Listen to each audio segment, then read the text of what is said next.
네, 안녕하세요. 예스맨입니다. 항상 구독과 좋아요는 저한테 힘이 많이 되고요. 소중한 시간을 쪼개서 광고 한 편씩이라도 끝까지 봐주시면 정말 깊이 감사드리겠습니다. 그리고 제 영상의 속도가 마음에 들지 않으신 분들은 영상 상단 또는 하단에 속도 조정기가 있으니 잘 참고하셨으면 좋겠습니다. 올해 비트코인 세계 주요 통화 대비 50에서 128% 상승했다고 되어져 있는데요. 각국 통화별 비트코인 상승률은 유로 57%, 달러 66%, 브라질 128%, 아르헨티나 103%, 터키 106%, 일본 62%, 중국 65% 정도가 나온다고 되어져 있습니다. 이 같은 수치는 비트코인의 인플레이션 해지 수단으로 가치 저장소로 진화하고 있다라는 주장이 슬슬 나오고 있는 실정이고요. 한 애널리스트는 비트코인은 올해 초 그 어떤 상품이나 지수보다 크게 폭락은 했지만 현재 이 수준까지 낙폭을 만회한 지수나 자산은 거의 없다라고 덧붙이기도 했습니다. 한편 일부 분석가들은 비트코인의 실질적으로 가치가 급등했다 보다는 비트코인 금 대비 세계 통화 가치가 하락을 했기 때문에 일부 비트코인이 조금 더 높게 보여주는 거 아니겠냐 라는 이야기도 나오고 있는 실정이라고 하네요. 동아시아 쪽에서는 암호화폐가 많이 쓰인다라고 되어져 있습니다. 중국에서는 500억 달러 송금도 있었다라고 나온 보고서가 있는데요. 같이 한번 보도록 하겠습니다. 전체 거래량 중에 33%가 스테이블코인에 대한 의한 것이고요. 6월에서는 동아시아 지역의 주소에서 스테이블코인 수령액이 비트코인 수령액을 상회했다라고 되어져 있습니다. 이들 거래된 스테이블코인의 93%가 테더라고 되어져 있고요. 비트코인 송금액의 전체 거래 통화의 51%에 그쳐 기타 지역과 비교를 해서 비트코인 점유율은 매우 낮은 형태라고도 볼 수가 있게 되겠습니다. 해당 표를 보시게 되면 더 이해하기가 편하실 것 같고요. 테더가 인기 있는 배경에 대해서 보게 되면 중국 정부의 암호화폐에 대한 입장적 관계가 어느 정도 있기 때문에 그렇다고 되어져 있습니다. 중국 정부가 오랫동안 해외 자금을 도피를 막기 위해 위안화의 해외 송금을 제한해 왔고 암호화폐 거래를 금지했기 때문에 사용자들에게 테더가 법정화폐, 암호화폐로 교환하기 위한에 대한 도구로 자리 잡혔다라고 여기에서는 그렇게 설명을 하고 있네요. 네. 이번 조사에서 동아시아 암호화폐 시장의 점유율이 가장 큰 지역인 것을 하나 알 수가 있었고요. 보고서에서는 암호화폐 시장에서 동아시아의 존재가 세계 암호화폐 시장에 크게 영향을 끼칠 수 있다 라는 점도 설명을 하기도 했습니다. 이 표를 보게 되면 아시아 쪽에 대한 스테이블코인에 대한 위치, 그리고 비트코인의 위치, 알트코인에 대한 위치를 이렇게 확인을 해볼 수가 있게 되겠고요. 그리고 알트코인에 대한 비중도 상당히 아시아 쪽이 꽤 있구나 라는 걸 또 알 수가 있게 되겠습니다. 요새 일본에서는 20대가 암호화폐 투자자가 증가하고 있는 추세라고 되어져 있는데요. 비트플라이어 이용자는 과거 3, 40대가 주류였는데 최근에는 20대의 이용자 거리가 늘어나고 있다고 되어져 있습니다. 투자자 연령층이 낮아지고 있다는 것인데요. 투자 경험이 없는 젊은 이용자들이 첫 투자 대상으로 암호화폐를 많이 꼽고 있다고 되어져 있습니다. 아무래도 이제 미래가 이거다 라고 볼 수도 있게 되겠고요. 그리고 또 하나에 대한 추세는 조만간에 일본에 대한 그런 여러 가지 캐시리스에 대한 혜택을 보고 나서 젊은 투자자들이 이쪽에 대한 혜택을 또 받고자 해서 움직이는 형태라고도 생각을 해볼 수가 있게 되겠습니다. 블록온 CEO가 멀티체인 채굴 전력을 모색 중이다라고 이야기를 꺼냈는데요. 트위터를 통해 그는 멀티 채굴은 장기적인 생태계 상호 운용성 개선에 매우 중요한 기능이고 또 기업 재무를 강화할 수 있다고 덧붙이기도 했습니다. 그래서 이오스에 대해서 또 따로 알아보기도 했는데 커뮤니티에서도 또 같은 내용이 있어가지고 또 요걸로 대처하도록 하겠습니다. 네, 보이스는 이오스 메인넷에 라고 해서 닉네임이 김형철씨가 올려두었고요. 보게 되면 이제 가장 밑에 있는 내용이 주요 포인트라고 볼 수가 있습니다. 보게 되면 보이스는 EOS 퍼블릭 블록체인이라고 되어져 있죠. 그래서 이분도 오피셜로 발표만 아직 안 했지 벌써 바꿔놓았다. 조만간에 확정 소식이 곧 나올 수 있지 않겠냐 라는 이야기가 나오고 있고요. 여기에서도 추천을 좀 많이 봐갖고 되게 좋은 이야기를 많이 남겨놨다는 걸 알 수가 있게 되겠습니다. 그렇기 때문에 이오스 상당히 많이 골치를 썩고 있는 실정인데요. 조금만 더 힘내시면 어차피 보이스에 대한 소식이 본격적으로 이제 오픈이 돼서 지금은 베타니까 조만간에 정식으로 공개가 되고 만약에 그렇게 되었을 경우에는 시세에 분명히 영향을 줄 것으로 보여지고요. 비트코인 캐시도 그렇게 걱정할 필요성은 없습니다. 어차피 채굴에 있어서 가장 어느 정도에 대한 이득적 구도를 따져보았을 때 캐시에 대한 매력도는 아직도 유효를 하기 때문에 채굴 회사들이 캐시에 대한 채굴 부분이 좀 둔화되거나 그런 모습은 좀 보이진 않거든요.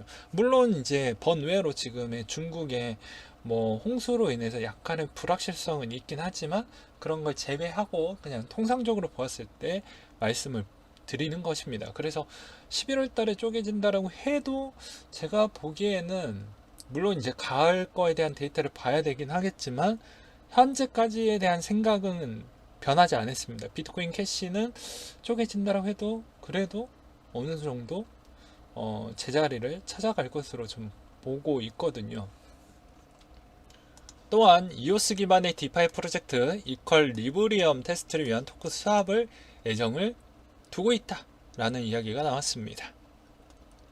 디파이 플랫폼 테스트를 위해서 8월 31일부터 9월 한 달간 토큰 수합을 지원을 한다고 되어져 있고요. 거버넌스 토큰 NUT의 폴카닷의 생태계를 도입할 예정이라고 되어져 있습니다. 그래서 토큰 수합 기간에 이퀄 리브리엄 테스트를 원하는 사람은 비트코인을 NUT로 교환한 뒤에 사용해 볼 수가 있다고 하니까 이 NUT 부분에 대해서 좀 관심을 가져볼 필요성이 있게 되겠고요. 얼마만큼 많이 이쪽에 많은 거래량이 늘어나는지도 좀 체크를 해볼 필요성은 있을 것 같습니다. 미국 국세청 또한 암호화폐에 대한 탈세를 방지하기 위해서 세금 보고 양식이 전면에 배치했다라고 되어져 있는데요. 납세자들의 암호화폐 보유 및 매매 여부를 묻는 질문 항목을 세금 보고 양식의 전면에 이동 배치할 것으로 보인다라고 포브스가 보도하기도 했었고요. 최근 공개한 2020년 세금 보고 양식 초안에 따르면 암호화폐 관련 질문은 납세자의 인적사항 기입에 바로 아래에 자리 잡았다고 되어져 있습니다. IRS는 이 항목에서 납세자들에게 2020년 한순간이라도 암호화폐를 보유하거나 매매한 사실이 있는지 밝힐 것을 요구하고 있다고 하네요. 신세계가 야놀자와의 합류한 밀크, 람다 256과 손잡고 DID 서비스에 활성화한다고 되어져 있는데요. 양사는 이번 협약으로 각 서비스에 참여할 기업들 간의 포인트 통합 및 DID 적용을 시너지를 내기 위함에 힘을 모을 예정이라고 되어져 있습니다. 국내의 시장에서 DID 기술을 접목한 신규 사업 기회를 발굴해 나간다라는 포부도 밝혔는데요. 밀크는 여기저기 흩어져 있는 고객의 마일리지를 암호화폐 하나로 통합해주는 서비스라고 되어져 있습니다. 고객은 밀크 플랫폼의 회원사들에게 포인트를 밀크로 교환하거나 통합할 수 있다고 되어져 있는데요. 얼마만큼 시너지 효과가 나올지 좀 더 지켜볼 필요성은 있을 것 같기도 합니다.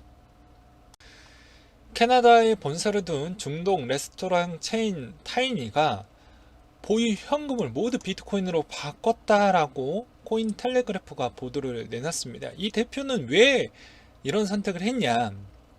이번 팬데믹 현상으로 인해서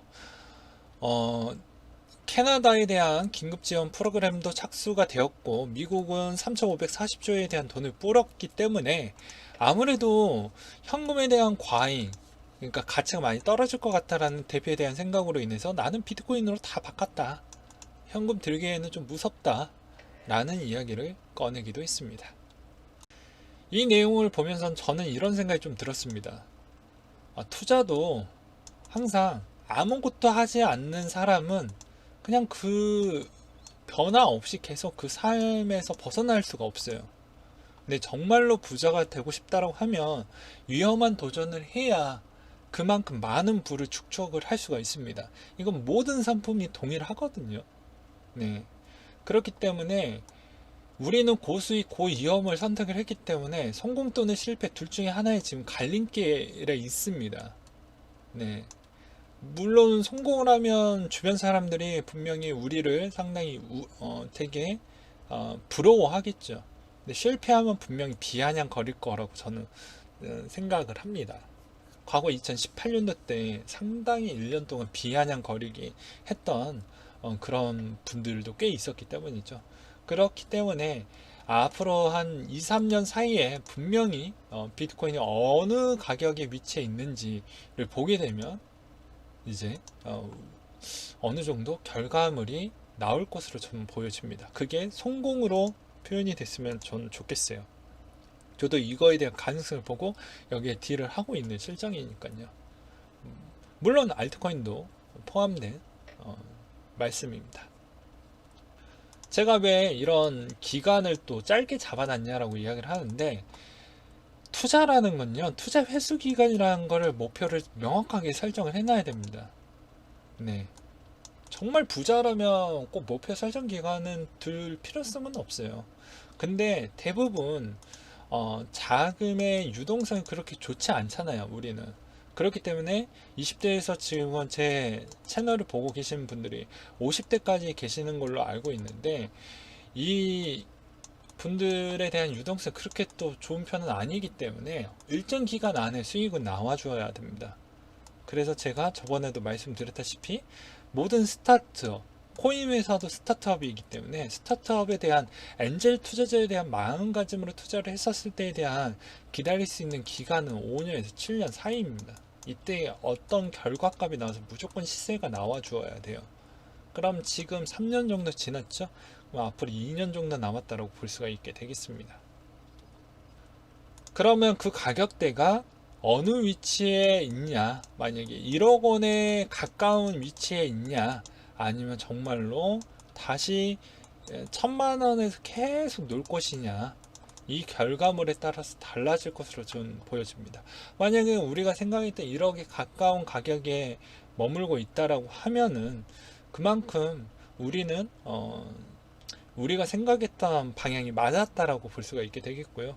만약에 다시 뭐 1,000만 원 언저리에서 계속 놀고 있다라고 하면은 우리의 생각이 조금은 수정할 필요성이 있지 않겠냐 라는 생각도 들기도 합니다. 네. 한국에서 디파이 로드쇼 2020이 열린다고 하는데요. 메이커다오, 카이버, 신세티스, 테라가 대상으로 지금 잡혀져 있고 8월 24일부터 3일간 온라인 컨퍼런스 형태로 진행이 한다고 합니다. 해시드가 주최를 하고 스테이블코인, 대출거래, 자산관리, 파생상품, 블록체인 기반의 이커머스 게임 등 14개 프로젝트가 참여한다고 하니까 내게 이 내용에 들어가져 있지 않는다라고 해도 좀 들어보세요. 예. 들어보신 다음에 공부를 한다라고 해서 좀 들어보세요.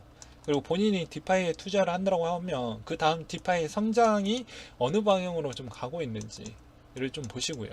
그러면 나머지에 대한 디파이 코인들도 거의 비슷한 흐름으로 갑니다. 그렇기 때문에 꼭 한 번쯤 보셨으면 좋겠고요. 코인데스크 코리아 사이트에 들어가셔서 링크가 있으니 이쪽에 사전 등록을 하시면 아마 나지 않을까 싶습니다.